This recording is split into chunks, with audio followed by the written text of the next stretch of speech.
From the very first time you stepped into the zone, to days, weeks, even months down the road, you've never given it a single thought. What are these huge storms? And where do they come from? Now, of course, if you played Clear Sky, we know from the Clear Sky scientists they hypothesize that emissions are a way of the zone protecting itself.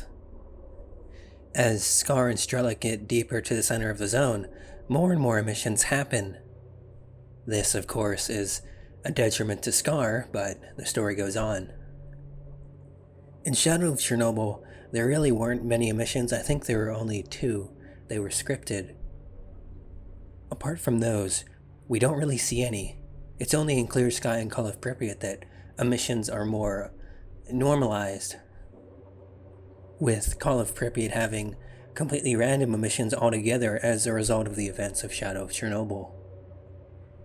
I'm sure all of you understand the lore game reasons for emissions, but I wanted to look at why they exist in the first place. Of course, I don't mean from the game standpoint, as most of us already know why. It's the same reason as the death trucks, the stalker tattoos. They're all just methods for the zone to protect itself. Those markings are just a way for people to, well, be marked. They have a target, they have to find their target and kill them. Now, with our beloved protagonist in Shadow of Chernobyl, this isn't the case. He is, in fact, the one that went wrong, and that's how we're able to control him in the first place. He was also one of the only ones left alive in a death truck, which is unheard of. If you ever have the wonderful time of playing any mods, a lot of them like to utilize the rookies will not talk to you unless you talk to Sidorovich, do a few quests for him, this sort of thing.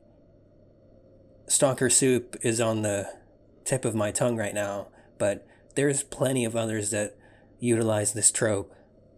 If you play plenty of mods, chances are you've run into this a million times.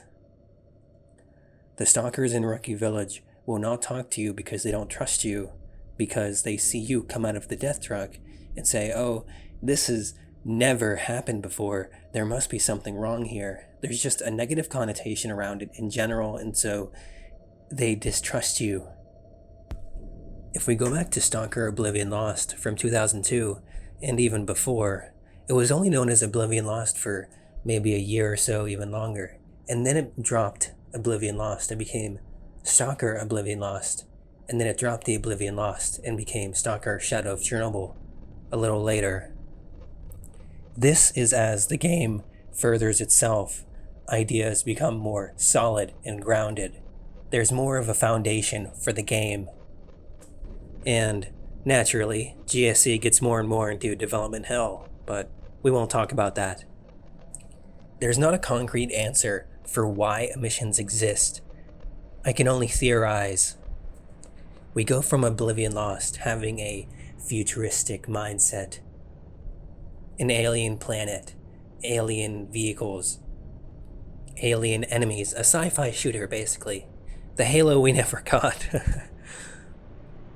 GSC decides they no longer want to go with this, and so they shift it to be something more earthly. For some reason, they think of Crimea, and they begin to work on that for a while. After the Crimea idea was formulated, the basic gist was to use a nuclear power plant explosion. It still keeps the sci-fi theme, like how you see in many comic books. You know, you get the classic radiation, mutants, all that. And they began to build upon and build upon and build upon and got more and more out of it. What happens next? After this, what do we do? What do the players do? How do people interact with each other? How does the environment interact with each other? Great, we have animals, okay? We have anomalies. What is an anomaly? They keep going and going. Now, what is the most recent nuclear accident, we'll say, that happened.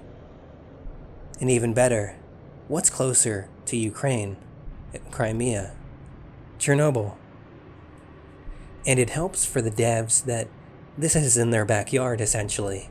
They have ease of use traveling, getting photos, game development because it's right there. This isn't in another country. This isn't on the other side of the planet. It's in their own backyard. So they keep going with this nuclear explosion idea. This is how we get the second explosion that you see in the Call of Pripyat opening. This is how fact deviates from fiction. They use this second explosion of energy, and they keep going with it. They say, oh, it kills people.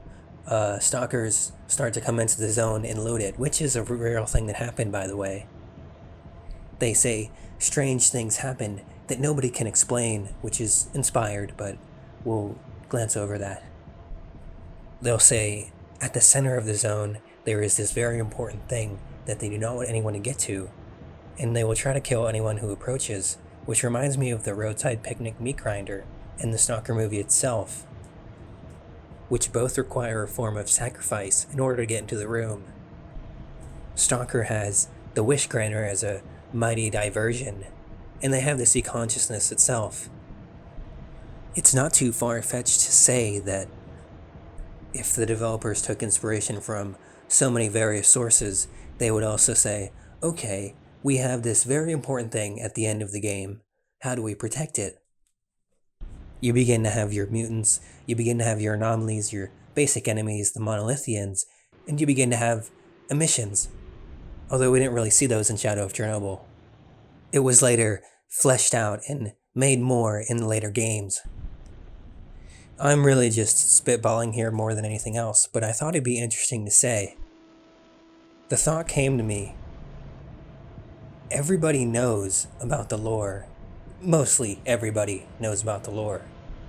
Who knows why these things actually came to happen? Why they came to be? And so, GSC combines elements of classic science fiction with elements of a sci-fi shooter, be it an alien shooter, but still. They take a slice of land out of the Ukrainian countryside, and they basically call it a day. I wish I was able to provide you more information on this topic, but nothing is really known about why emissions exist. If we just use logic and facts, we will understand a lot more than we initially did. If you have any thoughts, comments, anything you may have just actually hated about this video in general, please let me know.